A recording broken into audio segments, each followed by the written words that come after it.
decidí hoy hacer un mensaje especial porque cuando me puse a ver lo que nos hubiera tocado en Primera de Corintios capítulo 11, es los pasajes que tienen que ver con la Santa Cena, la dignidad de la Santa Cena. Y bueno, dije, el próximo domingo, que es primer domingo del mes, vamos a tener Santa Cena. Entonces, pues ahí decidí pues intercambiarlos. Creo que sería bueno y sabio predicar de la Santa Cena cuando tengamos Santa Cena. Y por eso fue que intercambié, y hoy vamos a tener lo que hubiéramos tenido el domingo, que es un tópico, un mensaje especial, titulado ¿Cómo vivir en victoria? ¿Cuántos quieren aquí vivir en victoria, mis queridos hermanos? ¿Usted quiere vivir en victoria? Pues hoy vamos a aprender de la lectura que el hermano Fidel leyó para nosotros, cómo es que se vive en victoria. Y les voy a contestar rapidito la pregunta, o le voy a dar la solución. Vivimos en victoria aprendiendo a vivir en el reino de Dios. Esa es la contestación. Esa es la clave. Así se vive en victoria, aprendiendo a vivir en el reino de Dios. ¿Dónde está el reino de Dios? Aquí en la tierra de los vivientes. Eso es lo que vamos a ver. Y vamos a exponer un tema que no se expone mucho realmente. Y vino a mí como consecuencia de un libro que estoy leyendo del doctor Michael Heiser, que se titula en español, a ver si lo traduzco más o menos, El entorno invisible.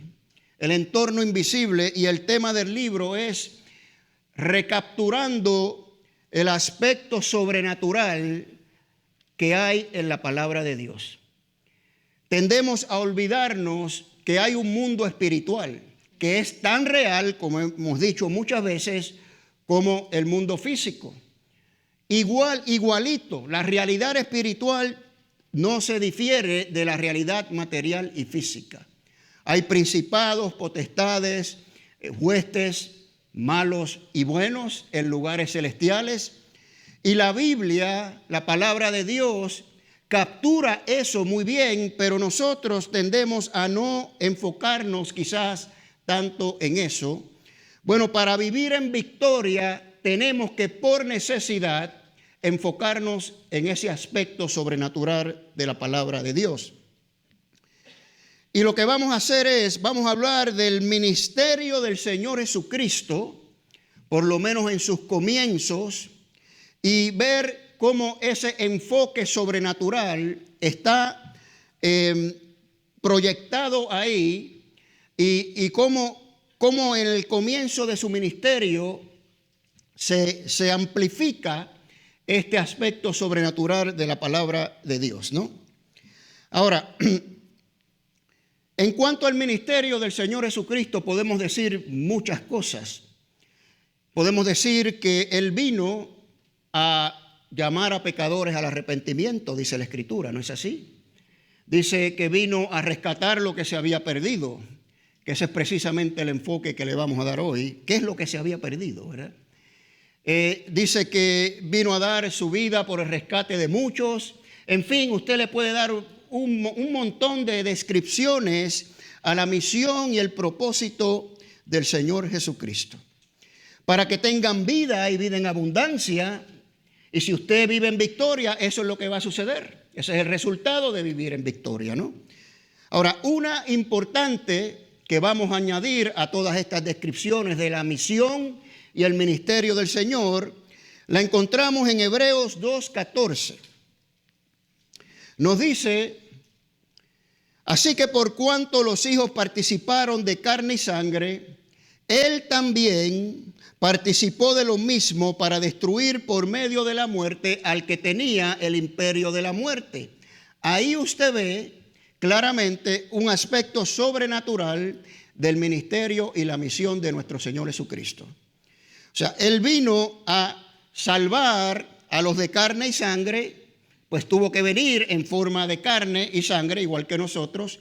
Y aquí claramente nos dice que vino a destruir por medio de su muerte aquel que tenía el imperio de la muerte, que es ¿quién? El diablo, Satanás. Y ese es el aspecto sobrenatural a que me estoy refiriendo. Así que eso se añade a todos las demás descripciones que nos explican a qué vino Jesús, ¿no?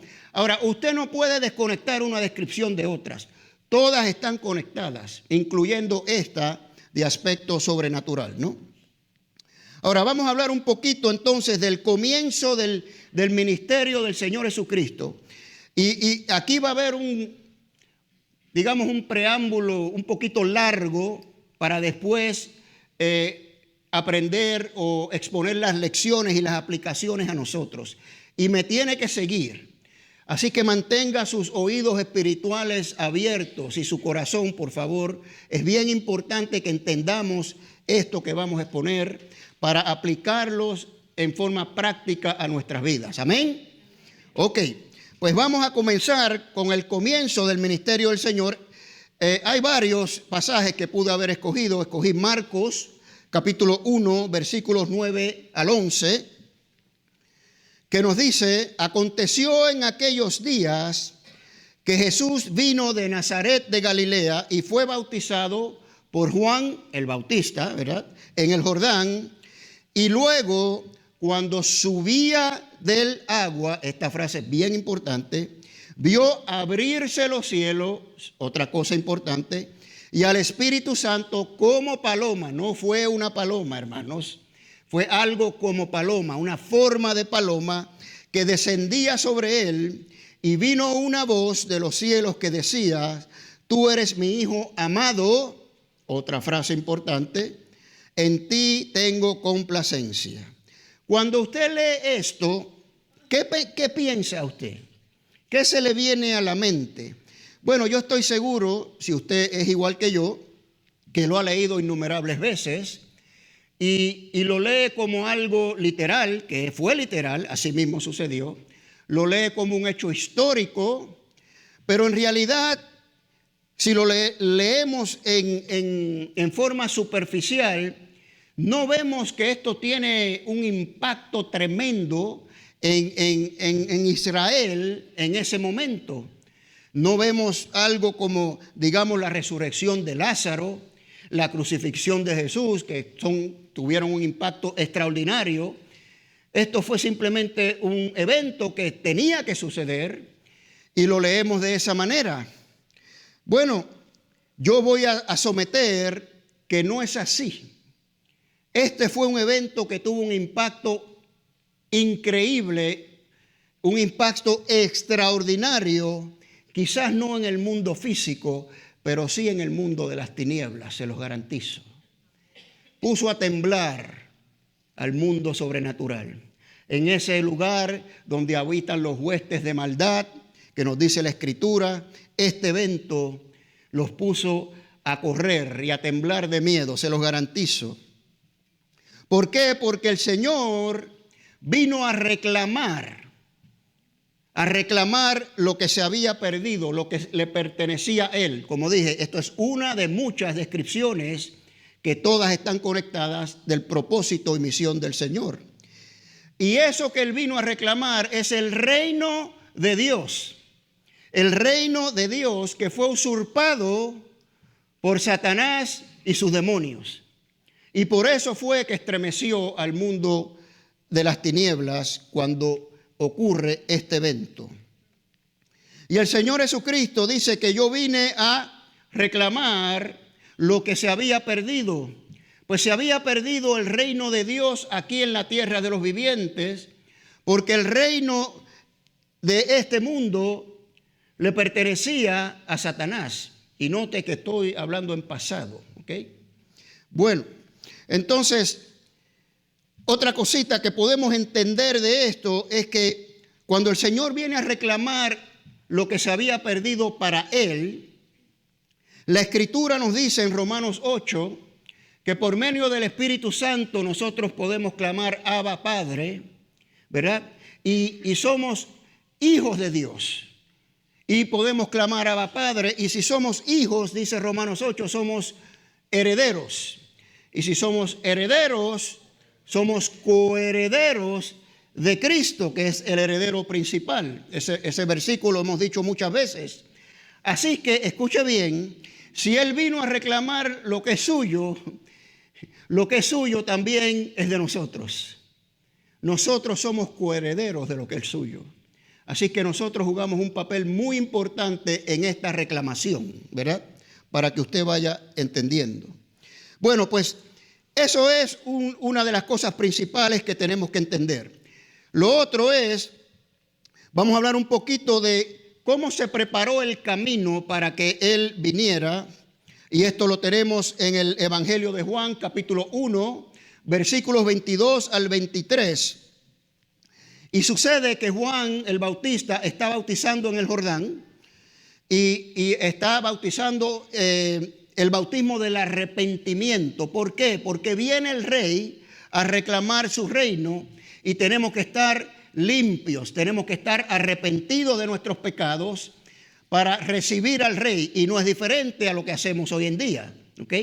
Entonces Juan predicaba el bautismo del arrepentimiento y tenía que preparar el camino y estaba causando un revuelo, y los religiosos de la época, los principales y los escribas, envían una comitiva ahí al Jordán a que le pregunten a Juan quién tú eres. Entonces llegan allí y le preguntan. Inmediatamente Juan le dice: yo no soy el Cristo. Eso es lo primero que sale de la boca de Juan el Bautista. Yo, si ustedes se creen que yo soy el Cristo, no lo soy. Pero eres Elías, tampoco. Eres el profeta en Deuteronomio 18, que el Señor había profetizado a Moisés, que le dijo: un profeta como tú voy a levantar y a él tienen que escuchar. ¿Eres tú ese? Bueno, ese es el Cristo. No, ya les dije, no soy el Cristo. Pues ¿quién eres? Aquí está, en Juan 1, 22 y 23. ¿Quién eres para que demos respuesta a los que nos enviaron? ¿Qué dices de ti mismo? Y la contestación de Juan el Bautista es extraordinaria. Dice: yo soy la voz de uno que clama en el desierto, enderezad el camino del Señor, como dijo el profeta Isaías. Bueno, ¿dónde está eso en Isaías? Pues nos vamos a Isaías 40, versículos del 1 al 3. Y como siempre he dicho, cuando usted encuentre una referencia en el Nuevo Testamento del Antiguo Testamento, usted va a ese pasaje en el Antiguo Testamento y lo lee en su contexto, para que pueda entender qué es lo que significa en el Nuevo Testamento, ¿no? Bueno, ¿qué es lo que dijo Isaías? Pues aquí está. Consuelen, consuelen a mi pueblo, dice su Dios. ¿Okay? Noten que Dios está hablando en plural. ¿Okay? Consuelen, consuelen a mi pueblo. Hablen al corazón de Jerusalén y díganle a voces que su lucha ha terminado, que su iniquidad ha sido quitada, que ha recibido de la mano del Señor el doble por todos sus pecados. Paremos ahí un momentito. El Señor está hablando en plural. ¿A quién? No es a Israel, porque a Israel es a quien tienen que consolar. Así que le está hablando a unos seres que están con él ahí, no sé, ¿verdad? Y quiere que consuelen a Israel, quiere que le hablen a Israel, quiere que le digan a Israel que su pecado ha sido perdonado, y está hablando del regreso del cautiverio. De eso está hablando en su contexto inmediato aquí. Ahora el versículo 3, no es Dios el que está hablando, es una voz que no sabemos quién es. Dice: una voz clama, preparen en el desierto camino al Señor, allanen en la soledad calzada para nuestro Dios. Bueno, si usted en algún momento se encuentra con una persona que niega la deidad de Cristo, este pasaje pues ahí lo prueba pues sin ningún tipo de duda, ¿no? Porque Juan el Bautista dijo: yo soy ese del que el profeta Isaías profetizó. Yo soy el que estoy preparando el camino para Jehová. Aquí lo dice, para nuestro Dios. ¿Y para quién Juan preparó el camino? Para nuestro Señor Jesucristo. pues es clara, ¿no? El Señor Jesucristo es Dios, no hay duda alguna, ¿no? Ahora,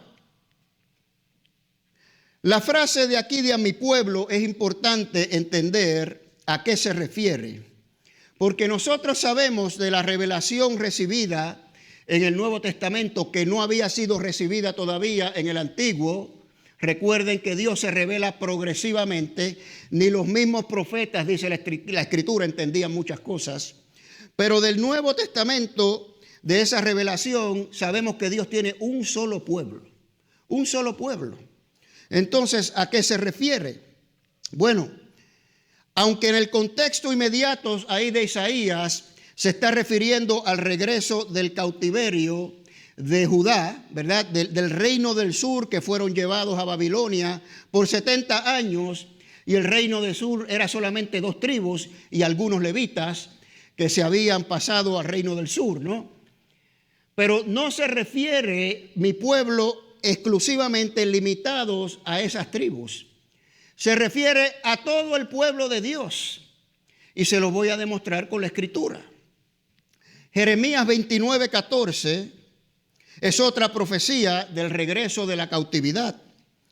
Y nos dice, y seré hallado por vosotros, dice Jehová, y haré volver vuestra cautividad y os reuniré de todas las naciones.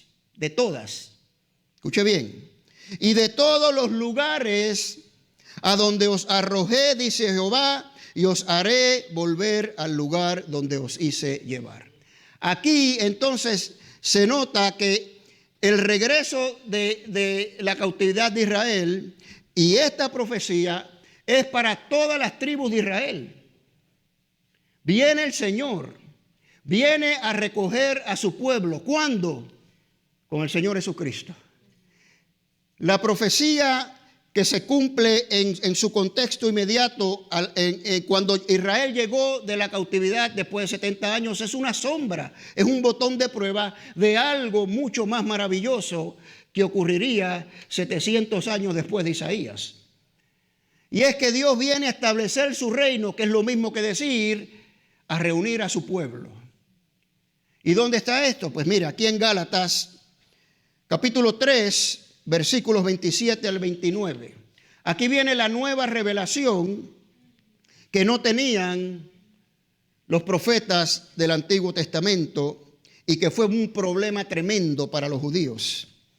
Porque todos los que habéis sido bautizados en Cristo, de Cristo estáis revestidos, dice ahí, ¿no? Y ya no hay judío, no hay griego, no hay esclavo, no hay libre, no hay varón ni mujer, porque todos somos uno en Cristo Jesús. Y la conclusión, y si vosotros sois de Cristo, ciertamente linaje de Abraham soy. Ahí está. ¿Herederos de qué? De la promesa. Pues nosotros somos pueblo de Dios. Entonces, a mi pueblo en la profecía de Isaías nos incluye a nosotros. Por eso es que Juan el Bautista dice, yo soy ese. Yo soy ese. Que estoy preparando el camino para aquel, el rey que viene a establecer su reino y a reclamar su pueblo. Amén, hermanos. ¿Está claro? Bueno, ahora, dos cositas que quiero enseñarles a ustedes que son importantes para entender aún más profundamente el contexto de todo esto. Vamos a hablar del éxodo de Israel. El éxodo de Egipto como una tipología, una sombra de la misión del Señor Jesucristo. Y número 2, como expliqué al principio, vamos a enfocarnos en el aspecto sobrenatural de la misión del Señor. Bueno, vamos a empezar con el éxodo. Volviendo a Marcos 1, cuando comienza el ministerio del Señor, Marcos utiliza una palabra muy interesante cuando dice que el Señor subía del agua y vio abrirse, esa palabra, abrirse los cielos. Esa palabra en griego es esquizo, S-C-H-I-Z-O, esquizo, ¿verdad? Y es interesante porque él pudo haber utilizado otras palabras en griego para expresar esa partidura, ¿no? de los cielos. Y esa palabra es la misma que utiliza las escrituras en el Antiguo Testamento, las escrituras que poseía los judíos en los tiempos de Jesús, que se llama la Septuaginta, que es la traducción de la escritura del Antiguo Testamento al griego, del hebreo al griego. Esa palabra es la misma palabra que se utiliza ahí cuando Moisés abrió el Mar Rojo. Entonces, ahí vamos a empezar a ver un montón de semejanzas. Lo que yo someto es que Marcos está dando a entender que va a comenzar un nuevo éxodo. Va a comenzar un nuevo éxodo. Él pudo haber utilizado otra palabra, pero a propósito utilizó esa, ¿no? La otra frase o palabra que tenemos que prestar atención es cuando sale esta voz del cielo que dice: este es mi hijo amado en quien tengo complacencia. Bueno, usted, como dije, lo lee y ¡ay, qué bonito suena eso! Claro, el hijo amado, el Señor. Pero esto es más que una frase de amor y de afecto del padre hacia el hijo. Le voy a explicar. ¿Usted sabe cómo se dice amado en hebreo? ¿Alguien sabe? David. David. ¿Qué está diciendo el Dios Padre con esta voz? Este es el hijo de David. Este es el Mesías prometido que venía por medio del linaje de David. Este es el Mesías, este es el Rey eterno que yo le prometí a mi hijo David en 2 de Samuel capítulo 7. Usted lo puede buscar ahí. El Señor le profetiza a David que su reino no tendrá fin, que iba a traer un rey de su linaje y que sería un rey eterno. Pues este es mi hijo David, mi hijo amado, ¿verdad? Así que lo que vamos entonces ahora a exponer es que el éxodo de Egipto fue el precursor de establecer el reino de Dios, pero en un lugar, en una tierra prometida, en un lugar geográfico limitado. Sabemos que el Señor liberó a la nación de Israel de Egipto, de la esclavitud, pasaron por el Mar Rojo, por el agua, llegaron al desierto, del desierto entraron después de 40 años en la tierra prometida.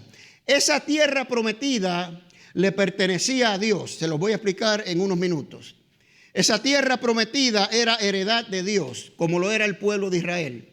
Y la misión que tenían ellos era de ir ahí y de ahí ser luz a las demás naciones. ¿Okay? Eso es el éxodo en pocas palabras. Había un límite geográfico.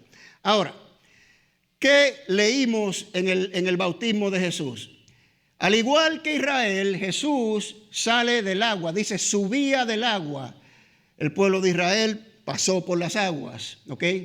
Subía del agua, va al desierto, como vamos a ver, igual que el pueblo de Israel, ¿verdad? Pero esta vez vino a reclamar no solo el área geográfica de Israel, sino todas las naciones, como ya hemos explicado. Es decir, la misión del Señor era universal. La misión del Señor era reclamar todos los reinos que habían sido usurpados por Satanás y sus demonios. Y les voy a explicar cuándo esto sucedió. Así que vemos estas semejanzas y vamos a ver otras más entre el éxodo de Israel y el bautismo del Señor. Ambos pasan por el agua, ven que se abre el cielo, Moisés abre el Mar Rojo, ambos van al desierto y como vamos a ver, ambos son tentados en el desierto. Pero sabemos que donde Israel fracasó, el Señor conquistó. Eso es una de las cosas que vamos a ver hoy. Bueno, ahora, he hablado de las naciones que Satanás y sus demonios usurparon del Señor, que no le pertenecían a ellos. Toda la tierra le pertenece al Señor, dice la Escritura. Todo es mío. Las naciones paganas son mías. ¿Okay? Pero ¿qué pasó? Bueno, En Génesis 11 usted tiene el evento de donde sucedió esto, que es en la Torre de Babel, ¿verdad? La Torre de Babel es el Romanos 1 del Antiguo Testamento. ¿A qué me refiero? Si usted va a Romanos 1, la Escritura dice que muchas de estas personas lo conocían como Dios, conocían a Dios, sabían que Dios era existente, pero no lo reconocieron como Dios. Lo rechazaron. ¿Y qué hace Dios? Los entrega a sus pasiones vergonzosas, ¿no es así? Para hacer cosas que no convienen, ¿verdad? Dios los entregó porque no quisieron reconocerlo. Precisamente lo que pasó en Babel. Babel era la descendencia de Noé. Si usted va al capítulo 10 de Génesis, ahí está la tabla de las naciones, los descendientes de Noé, y después viene el evento de Babel. Y usted tiene que entender que Noé, y por medio de su descendencia, oralmente le tuvieron que haber comunicado a todos sus descendientes acerca de Dios. Sabían quién era Dios, conocían a Dios, pero no lo reconocieron como Dios. Y en Babel Dios le dice, está bien, ahora yo los voy a entregar, los voy a desheredar. Eso pasó en Babel. ¿Y qué sucedió? Vino Satanás y sus demonios y aprovecharon y usurparon todas estas naciones que, como vamos a ver más tarde, adoraban a demonios. A demonios. ¿Ok? Bueno, un par de pasajes para ilustrar esto. Deuteronomio 4, 19 y 20. Moisés le está dando instrucciones al pueblo de Israel. Ya han pasado 40 años. ¿Ok? Y le está dando, digamos, las últimas instrucciones. Todo el libro de Deuteronomio se trata de eso. Antes de entrar a la tierra prometida. Y le dice, no sea que alce tus ojos al cielo y viendo el sol, la luna y las estrellas y todo el ejército del cielo, seas impulsado y te inclines a ellos y les sirvas. Es decir, no vayas a adorar a estos cuerpos celestes, a estos falsos dioses que todas esas naciones adoran. Y usted sabe que los egipcios adoraban la luna, el sol, bueno, todo tipo de animales, los cananeos igual, ¿verdad? Y Moisés le está diciendo, ustedes no van a hacer eso. ¿Por qué? Ahora, mire lo que dice aquí, esto es importante. Porque Jehová tu Dios los ha concedido a todos los pueblos debajo de todos los cielos. Es decir, desheredó las naciones Dios, y ahora estas naciones están adorando a todas estas cosas que, como vamos a ver, son demonios, ¿ok? Tú no vas a hacer eso. Tú los vas a dejar a ellos que adoren a sus dioses. La misión de Israel es mostrarle la luz del verdadero Dios, que hay un solo Dios. Esa era su misión, ¿no?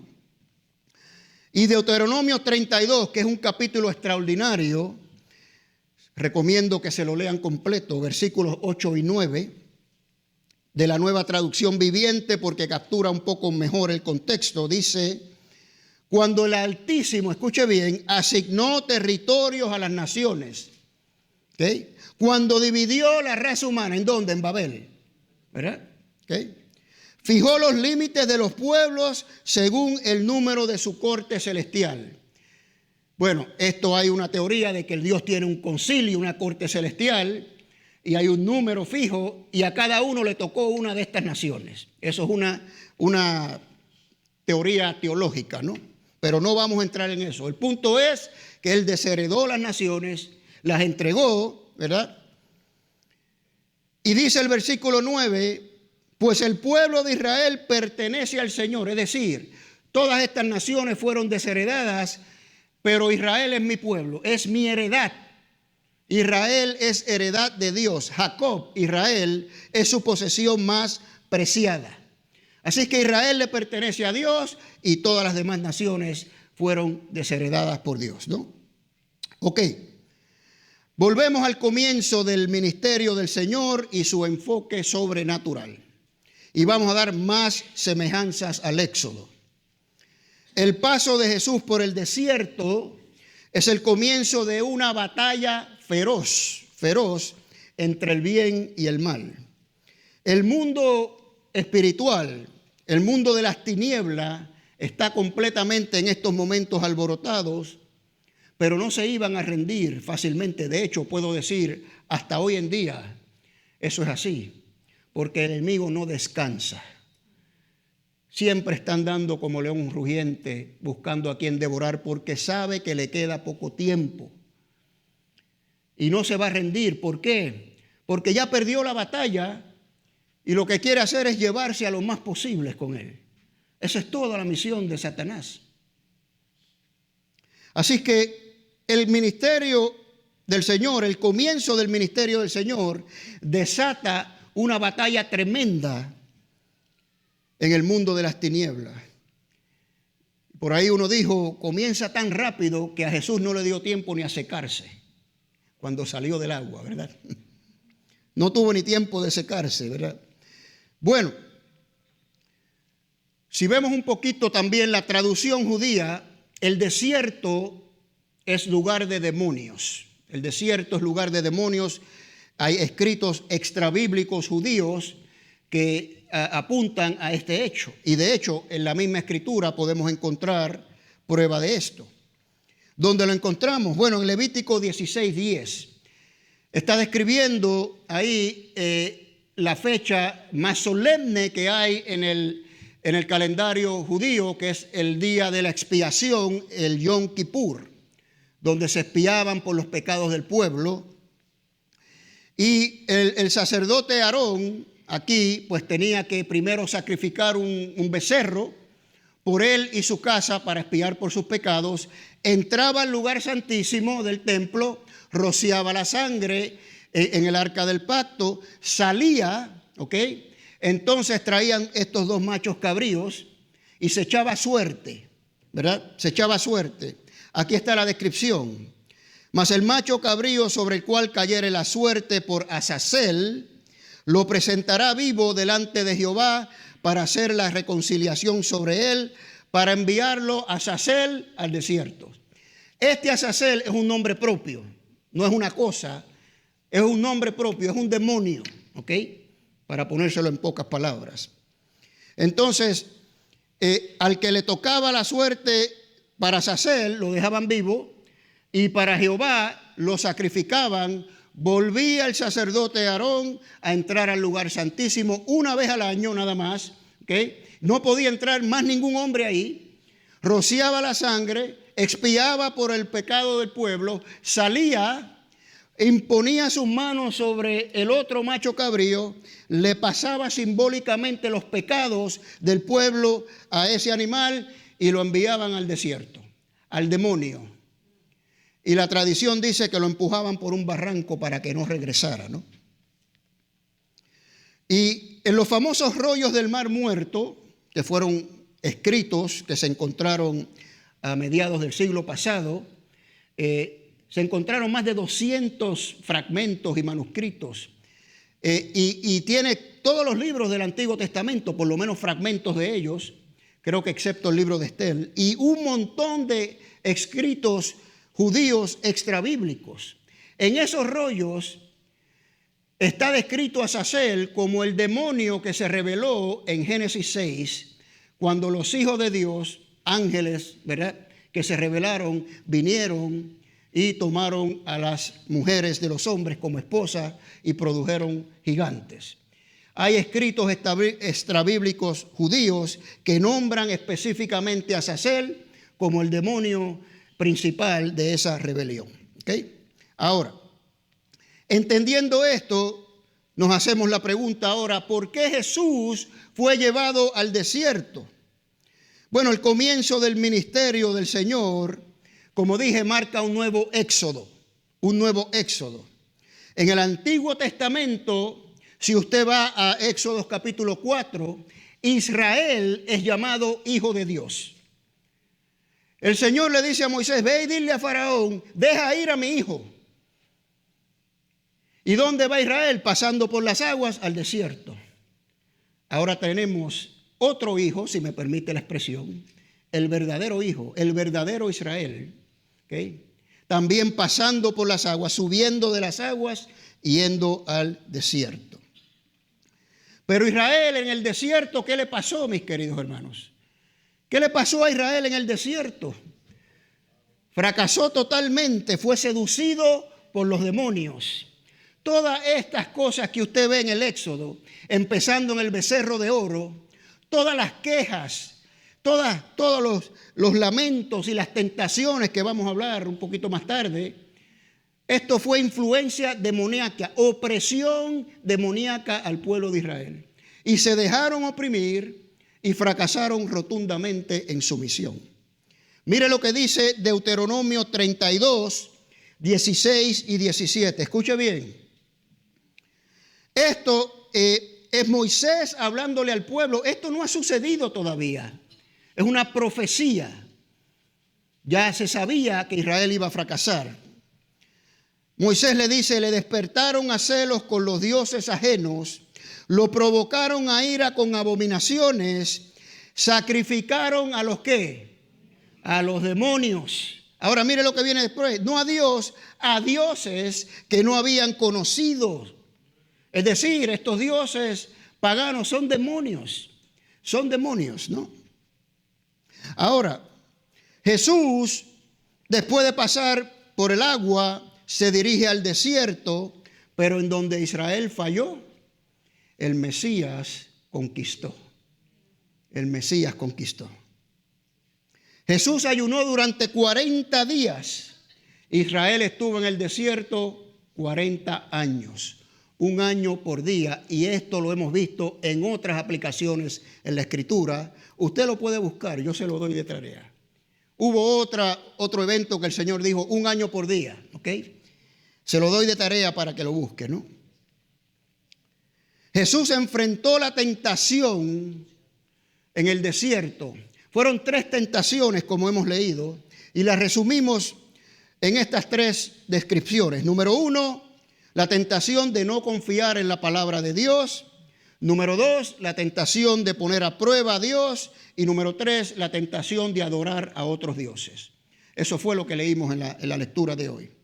Esas fueron las mismas 3 tentaciones que Israel sufrió en el desierto. Y fallaron en todas, en todas. Así que vamos a ver las 3 tentaciones rápidamente. Lo primero que les voy a mencionar es que la contestación del Señor, la referencia a la Escritura están contenidas en Deuteronomio 6 y Deuteronomio 8. Esos 2 capítulos, nada más, ¿ok? Y esos capítulos, esto es bien importante, mi querido hermano y hermana, escuche bien. Esos capítulos de Deuteronomio es cuando Moisés está preparando al pueblo para entrar en la tierra prometida, ¿no? A Canaán. Les recuerda sus experiencias de 40 años atrás, todo lo que ha pasado. Esos 40 años fueron un tiempo de preparación. Escuche bien, por favor. Un tiempo de preparación y un tiempo de prueba de fidelidad a Dios. ¿Ok? Lo principal aquí es entender que Dios los pasó por ese tiempo, un tiempo de privación, los privó. Sí tuvieron hambre. Miren, en el desierto la vida no es cómoda, ¿verdad? Ahí no hay nada. Pero ¿cuál es el propósito de todo esto?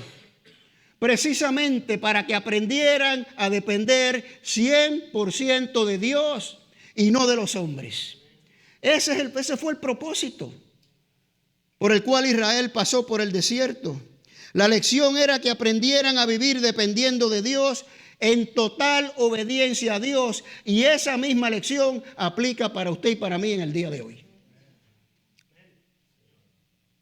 Ahora, otro hijo de Dios está en el desierto por 40 días, ayunando por 40 días, sin comer. ¿Por qué? Pues exactamente por la misma razón. Para Jesús fue un tiempo de preparación, un tiempo de privación. El Padre lo privó de todo para que, al igual que Israel, aprendiera a vivir en obediencia y sometimiento al Padre. Ay, Kenny, ¿cómo vas a decir eso? Si Jesucristo es Dios. No lo digo yo, lo dice la Escritura. Hebreos 5:8. Escuche bien. Y aunque era hijo, aunque era Dios, aprendió ¿qué? Obediencia. ¿Por medio de qué? Del sufrimiento. Ahí está. El mismísimo Señor Jesucristo tuvo que pasar por esta prueba en su desierto. Y así como Dios sustentó al pueblo de Israel con maná, con codornices, con el agua, Dios lo hizo, no lo hizo el pueblo, para que aprendieran que Él era su sustento.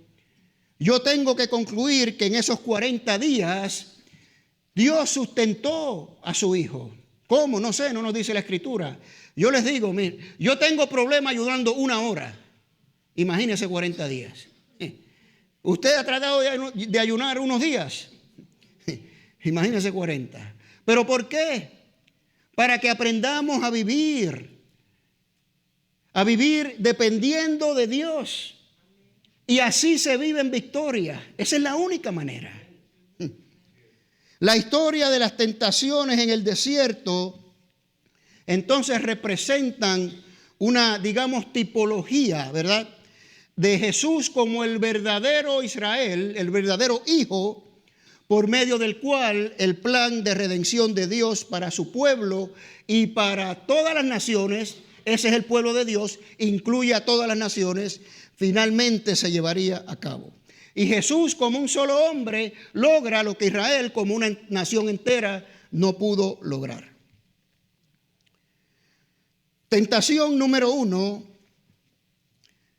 El demonio quería que él satisfaciera su hambre por medio de un acto sobrenatural. Si tú eres hijo de Dios, haz que estas piedras se conviertan en pan.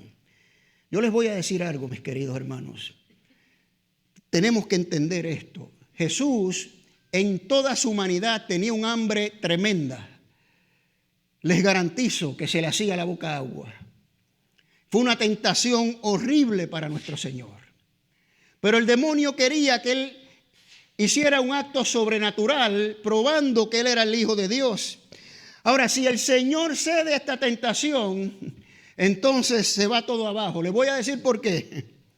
Porque su humanidad, Él vino en carne, se convertiría solo en una conveniencia. Bueno, soy humano cuando me conviene y soy Dios cuando no. Y ahora, como tengo hambre, voy a convertir estas piedrecitas en pan calientito para comérmelos y después vuelvo a mi humanidad. No podía hacer eso el Señor. La misma Escritura nos lo dice.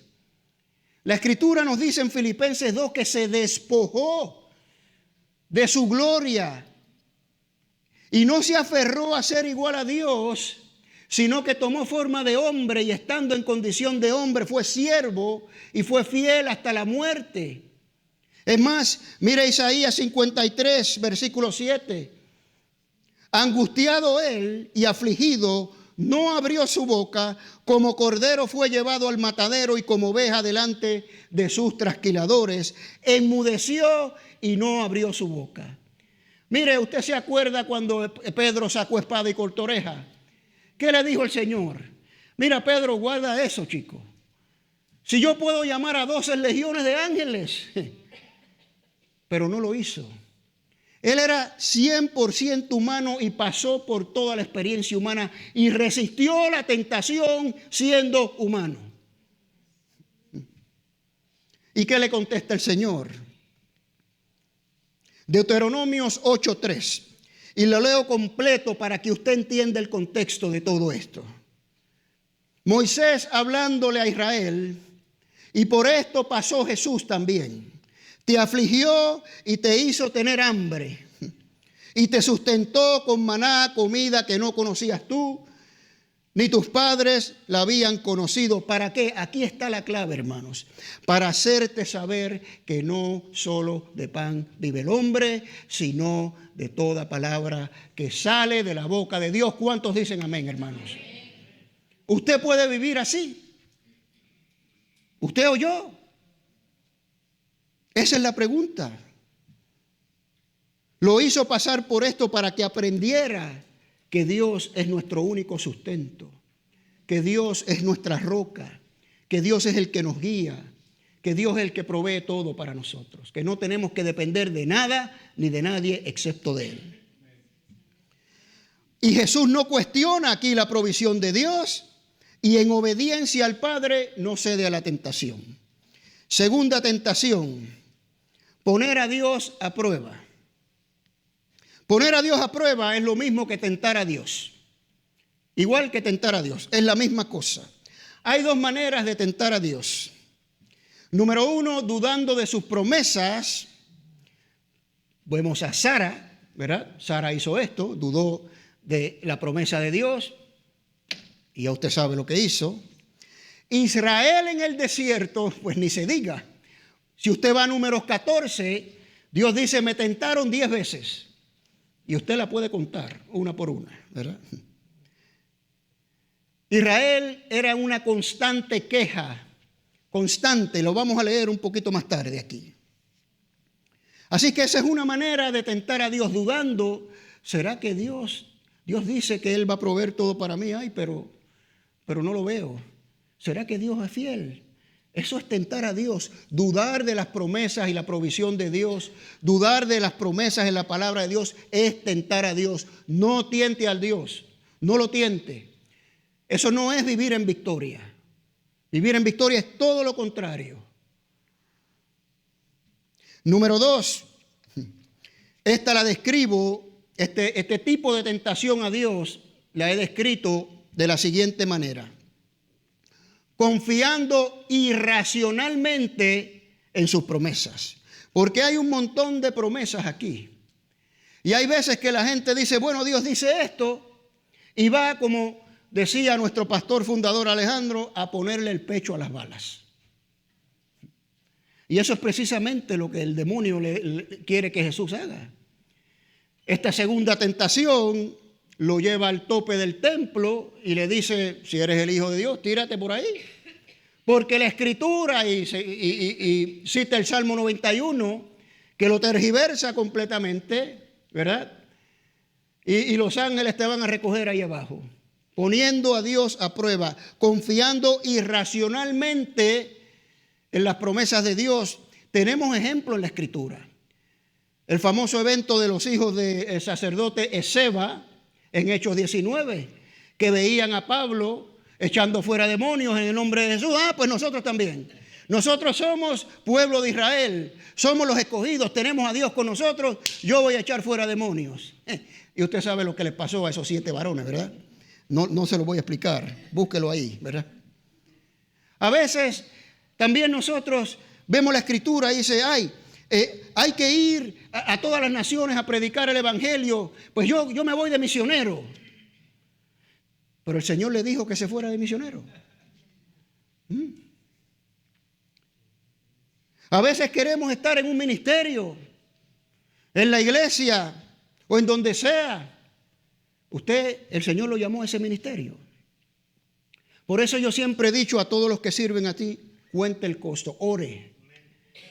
Usted se tiene que percatar que esto es un llamado de Dios. No todo el mundo puede estar aquí arriba en la alabanza. Hay que tener talento y hay que recibir el llamado de Dios.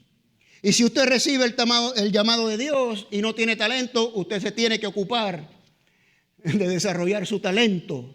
Y Dios lo va a capacitar si Dios lo llamó. Personas que tienen mucho dinero, dicen, mira, es más bendecido dar que recibir. Y hay que ayudar y esto, y se ponen a repartir para acá, para allá, desordenadamente su dinero. Pero el Señor te mandó a hacer eso.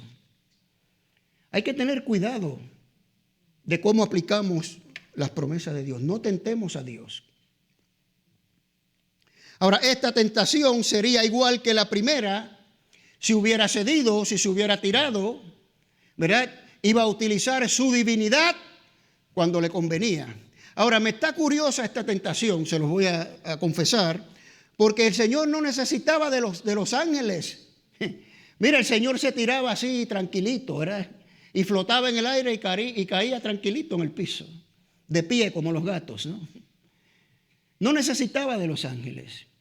Pero el punto es que no podía hacerlo porque iba a usar su divinidad cuando le convenía, ¿no? Y él no podía hacer eso. Él tenía que mantenerse 100% humano en medio de toda prueba, de toda tentación, para vivir en victoria, conquistar la victoria, ¿no? ¿Y cómo le contesta el Señor? Deuteronomio 6:16. No tentaréis a Jehová vuestro Dios como lo tentasteis en Masá. Israel, una de las tentaciones. Esta fue la primera, de hecho, en la roca de Oreb. En la roca de Oreb. Y fue una queja que vino del pueblo de Israel porque tenían sed. ¿Y cómo tentaron a Dios? Bueno, en Éxodo 17:7, ahí usted puede leer el pasaje, dice que Israel se cuestionó, ¿estará el Señor con nosotros? Esa fue la tentación. Y dudaron de la provisión del Señor. Dudaron del sustento del Señor. Y eso ahí fracasó Israel una vez más.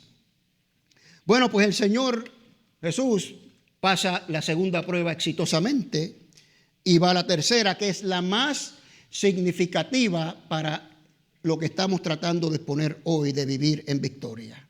¿Por qué? Porque esta tercera tentación ataca directamente la misión del Señor de reclamar lo que le pertenecía a Él, su reino, las naciones desheredadas y a Israel también, y a todo su pueblo. ¿Por qué? Porque esta tentación, el demonio lo lleva a un lugar alto, si usted se acuerda, ¿verdad? Y le enseña todos los reinos del mundo. Y le dice, yo te doy esto si te postras y me adoras. Y el Señor le dice, no, Señor, yo no me voy a postrar ante ti porque a Jehová tu Dios temerás, Deuteronomio 6:13, y a Él solo servirás. Y usted puede leer esto y dice, qué bonito y es precioso, hermoso. No sé del Señor esta tentación, pero yo les voy a decir en pocas palabras lo que el Señor le está diciendo a Satanás, que le ofreció los reinos, creyendo Satanás que esos reinos eran de él. Y el Señor en pocas palabras le dijo, mira, esto no te pertenece a ti, esto es mío. Y yo te lo voy a quitar. Yo te lo voy a quitar, yo lo vengo a reclamar. Si usted se da cuenta, después de esta tentación, el enemigo sale corriendo. ¿Verdad? Tremendo. Ahora, ¿qué sucede después de esto? Esto es importantísimo. ¿Okay? Dije al principio que todo este comienzo del ministerio del Señor, como un segundo éxodo, tiene un aspecto sobrenatural y espiritual que ya hemos visto aquí en varios ejemplos, pero después de esto comienza el contraataque. El contraataque. Después de la victoria en el desierto, el Señor inmediatamente empieza a predicar lo siguiente: arrepiéntanse porque el reino de Dios se ha acercado. Porque eso fue lo que vino el Señor a hacer, a establecer su reino aquí, a reclamar lo que es suyo, ¿no? Y lo que sucede aquí es que inmediatamente después de esto, el Señor, si usted lee los evangelios, empieza a echar fuera demonios a diestra y siniestra. Los que han leído los evangelios saben a lo que me refiero. Echando demonios por todos lados. Ese es el contraataque a que me refiero. Y están cayendo como moscas los demonios, ¿no? Ahora, no solo el Señor está haciendo eso, sino está comisionando a discípulos, primero los 12, y los envía a Israel, ¿verdad? Solamente a Israel. Y le da autoridad para echar fuera demonios. Y después envía a 70 a todos lados, no solamente a Israel. Y estos 70, nos dice la Escritura, ahí en Lucas 10, que regresan gozosos. Ay, Señor, los demonios se someten a nosotros. ¡Wow! Y usted sabe lo que el Señor le contestó. Yo vi a Satanás caer del cielo como un rayo. Pues ahí cayó Satanás como un rayo. Eso vino a hacer el Señor, a derrotar el mundo de las tinieblas, ¿no? Ahora, el enfoque sobrenatural de todo esto? Vamos a dar 3 puntos y unas aplicaciones para concluir, mis queridos hermanos. Preste atención, por favor. Número 1, la victoria de Jesús a las tentaciones de Satanás marca el comienzo del restablecimiento del reino de Dios aquí en la tierra de los vivientes. El reino de Dios se inauguró hace 2000 años y todavía persiste. ¿Okay? Derrotando al príncipe de este mundo. El mismo Señor Jesucristo lo dijo. Una vez más, echando fuera demonios por todos lados, al punto de que los mismos judíos religiosos decían: ay, este echa fuera demonios por el mismo demonio. Lo acusaron de eso. Y mire lo que el Señor dijo en Lucas 11:20. Mas si por el dedo de Dios echo yo fuera los demonios, ciertamente el reino de Dios ha llegado a vosotros. ¿Cuántos dicen amén? Echa fuera a demonios por el demonio. Es que una casa dividida no puede subsistir. Si Satanás echa fuera a Satanás, ¿cómo va a sobrevivir? Pero si por el dedo de Dios yo echo fuera demonios, el reino de Dios se ha acercado. Usted ve el componente sobrenatural aquí, ¿verdad? Una batalla titánica contra el príncipe de las tinieblas y su reino y sus demonios. Número 2. El ministerio de Jesús marca el comienzo de la reclamación de estas naciones desheredadas en Babel, que le pertenecían a él, eran de él, ¿verdad? Y la derrota de Satanás y sus demonios. Y número 3, esta es la más importante para el mensaje de hoy, hermanos. Escuche bien. Usted se acuerda en Mateo 16, que predicamos hace poco este pasaje, la declaración de Pedro que Jesús era el Cristo, el Mesías, el Hijo del Dios viviente, y el Señor le dice: bienaventurado eres, Pedro, porque ni carne ni sangre te revelaron esto, sino mi Padre que está en el cielo. Y tu nombre es Pedro, y sobre esta roca yo voy a edificar mi iglesia. Y la frase que viene después, escúchela bien: y ni las puertas del infierno van a prevalecer sobre ellas.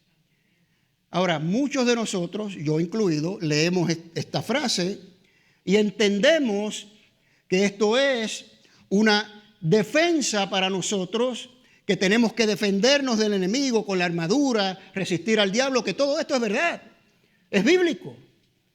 Pero yo le voy a someter que esta frase, ni las puertas del infierno prevalecerán sobre ella, no significa eso. ¿Por qué? ¿Para qué son las puertas? Portones, puertas, llámele como usted quiera. Para no dejar entrar. ¿No es así? Cuando venía el enemigo cerraban las puertas. Y el Señor dice: ni las puertas del infierno van a prevalecer contra mi iglesia. Yo voy a ir y voy a romper esas puertas del infierno. Y ahí voy a entrar, y todos los que están cautivos en ese infierno, yo los voy a liberar. Aquellos que quieran venir, yo voy a entrar ahí, voy a derribar esos portones y los voy a liberar. Por eso el Señor dijo en Isaías que Él vino a liberar a los cautivos. Eso es lo que significa eso. Ese es el contraataque, mis queridos hermanos. Aquí el agresor no es Satanás. Aquí el agresor es Dios y su iglesia. Porque dice: estableceré mi iglesia sobre esta roca, y ni las puertas del infierno prevalecerán sobre ¿qué? Sobre mi iglesia. A nosotros, que somos su iglesia, nos corresponde ir y derribar esas puertas. Y lo podemos hacer por medio del poder del Espíritu Santo. Eso es lo que estamos viendo aquí, mis queridos hermanos. ¿Cómo podemos entonces aplicar esto a vivir en victoria? ¿Verdad? Pues como dije, aprendiendo a vivir en el reino de Dios, que ya ha sido establecido aquí. Por medio del poder del Espíritu Santo, nosotros podemos derribar los portones del infierno. Y muchos de nosotros creyentes vivimos en opresión demoníaca. No poseídos, pero sí oprimidos. 3 aplicaciones. Número 1, estamos todavía en un éxodo. El éxodo no ha terminado. Estamos siguiendo los pasos de nuestro libertador, de nuestro Señor Jesucristo. Vamos camino a la tierra prometida. ¿Cuántos dicen amén? ¿Verdad? Ok. Ahora, si usted entendió todo lo que dijimos al principio, usted entonces va a entender que tenemos que ser probados, tenemos que ser privados, tenemos que ser tentados. ¿Para qué? Para aprender a vivir totalmente dependiente de Dios. Esa es la razón de las pruebas en medio de este desierto de la vida.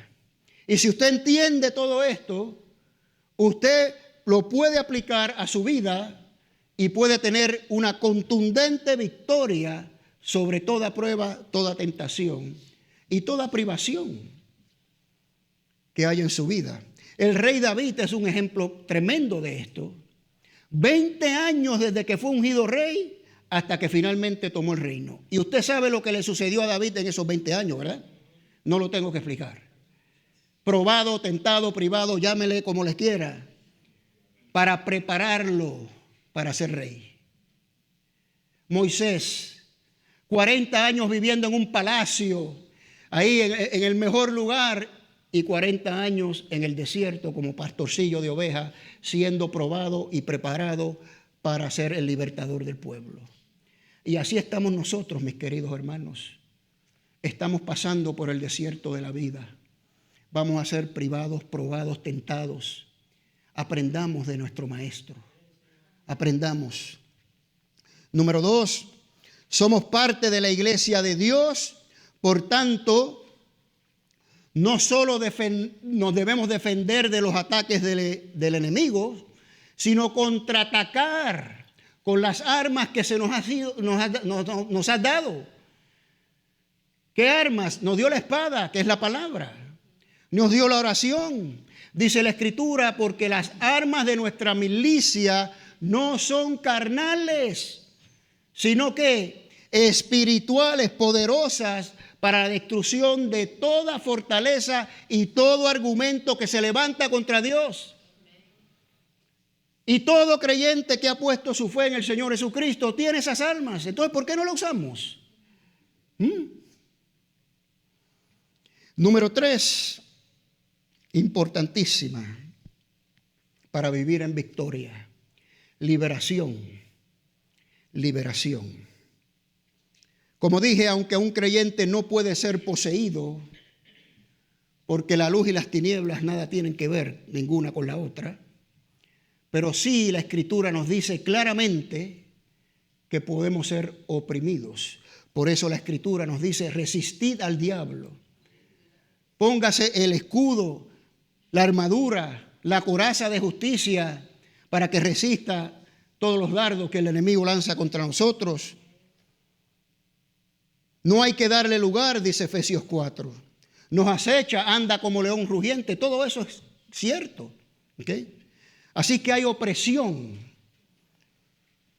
La pregunta es, ¿por qué hay tantos creyentes que viven en ansiedad, en desánimo, en depresión, cayendo en tentación, haciendo cosas que no agradan a Dios? Porque hay creyentes que viven más por el qué dirán. Ay, me da vergüenza porque yo no quiero que nadie sepa mis problemas. Eso es opresión demoníaca. Yo quiero que usted sepa. Así mismo el enemigo le está diciendo y usted no se está dando cuenta. Sí, mijo, mira, quédate ahí, nadie tiene que saber tus problemas.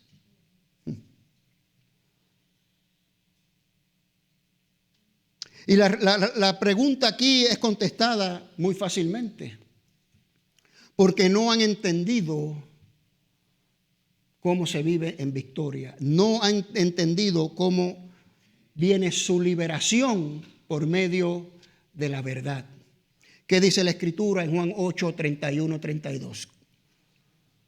Ahí está, mis queridos hermanos. Si vosotros permaneciereis en mi palabra, seréis verdaderamente mis discípulos, conoceréis la verdad y la verdad los hará libre. Eso es vivir en victoria. Usted se tiene que liberar. Liberación. ansiedad, desánimo, temor, miedo, vergüenza, orgullo, drogas, alcohol, pornografía, lo que sea. Eso son opresiones demoníacas y usted se tiene que liberar de eso. Jesús no fracasó en su misión para que todo aquel que viene a Él y lo recibe por fe tenga vida y vida en abundancia, no una vida oprimida. Para liberar a los cautivos del pecado, de la muerte, del temor a la muerte, de la ansiedad, de todo tipo de opresión demoníaca. Y aunque pasemos por valles de sombra de muerte en el desierto, no temeré mal alguno. Aunque seamos probados, privados, tentados, somos más que vencedores por medio de aquel que nos amó. Porque aquel que nos amó venció. Y si Él venció, nosotros podemos vencer. Su victoria es nuestra victoria. ¿Cuántos dicen amén? Porque ni principados ni potestades, dice la Escritura, ni huestes de maldad podrán separarnos de su amor. Ni la muerte misma, mis queridos hermanos. Y aunque ande en valle de sombra de muerte, no temeré mal alguno, porque soy pastoreado por aquel pastor, mi libertador, que me está conduciendo por una senda de justicia a pastos verdes y aguas de reposo. Vamos a hacer una exhortación y un llamado a la liberación. Yo quiero que usted incline su rostro y cierre sus ojos, por favor, en estos momentos. Vamos a meditar un poquito. Yo les voy a decir algo, mis queridos hermanos. He encontrado varias ocasiones en que hermanos, personas me han dicho, no quise pasar al frente porque me dio vergüenza. Iba a pasar, pero no pasé. Eso es opresión demoníaca. Hoy el Señor hace un llamado a tu liberación. Así que con su rostro inclinado y sus ojos cerrados, yo voy a pedir que cualquier persona aquí que necesite ser liberada de una opresión, sea la que sea una tentación, sea un pecado, sea ansiedad, sea el desánimo, no importa. Solamente usted levante su mano ahí donde está. Solamente es gloria a Dios. Levante su mano. Gloria a Dios. Gloria a Dios. Gloria a Dios. Amén. Gloria a Dios. Gloria a Dios. Gloria a Dios. No tenga vergüenza, mi querido hermano o hermana. Hoy es el día de su liberación. Voy a pedir a esas personas que levantaron su mano que pasen aquí al frente en estos momentos, por favor, para que el Señor nos libere de cualquier opresión que el demonio tenga contra usted. Y lo que vamos a hacer, vamos a orar la palabra de Dios. Por favor, afine sus oídos espirituales, afine su corazón y ore en su corazón esto conmigo. El que habita al abrigo del Altísimo morará bajo la sombra del Omnipotente. Diré yo a Jehová, escudo mío, fortaleza mía, mi Dios en quien confío. Queridos hermanos, Él te librará del lazo del cazador, de la peste destructora de la opresión. Con sus plumas los cubrirán y bajo el hueco de sus alas hallarán refugio. Porque escudo y adarga es su verdad. Y no vamos a temer más al terror nocturno, ni a las saetas del diablo que nos oprimen, que vuelen de día, ni a pestilencia que ande en oscuridad, ni a mortandad que en el día destruya. Porque caerán a tu lado 1000 y 10,000 a tu diestra, y a ustedes, mis queridos hermanos, no les llegará. Ciertamente con sus ojos mirarán y verán la justicia de Dios, la paga de los impíos. Y porque ustedes han puesto al Altísimo, a Jehová, por habitación suya en sus corazones, no les sobrevendrá mal alguno, ni plaga alguna tocará su morada en el nombre de Jesús. Porque Él enviará a sus ángeles a que te guarden y te cuiden en todos tus caminos. Sobre palmas te llevarán y tu pie nunca tropezará en piedra. Amén, aleluya. Te llevará por sendas de justicia por amor a su nombre. Aderezará una mesa delante de tus enemigos. Pisarás sobre el áspid, hollarás al cachorro del león y al dragón. Podrás contraatacar al enemigo. Podrás romper portones del infierno y tendrás victoria sobre cada tentación. Ahora escuche, por favor, porque es Dios el que está hablando, Dios por su palabra. Y nos dice a todos nosotros: por tanto, has puesto en mí todo tu amor, yo también te libraré. Te exaltaré y te glorificaré porque has conocido mi nombre.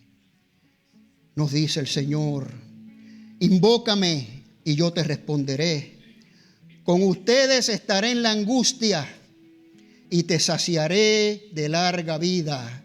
Sí, Señor, te saciaré de larga vida y haré que veas mi salvación. Amén, aleluya, en el nombre de Jesús. Bendito Padre Celestial, clamamos como tú nos ordenas, te invocamos para liberación en esta tarde.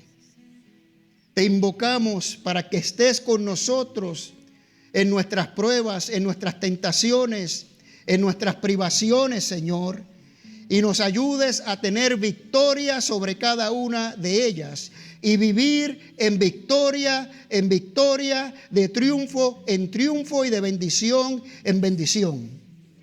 En el nombre de Jesús, Señor, clamamos, recordamos tus promesas que son sí, amén. Libera a cada persona aquí presente, Señor. Libéralos de las opresiones demoníacas, Señor. Y que aprendamos todos, siendo libres, a vivir en victoria. En el nombre de Jesús. En el nombre de Jesús. Amén y amén.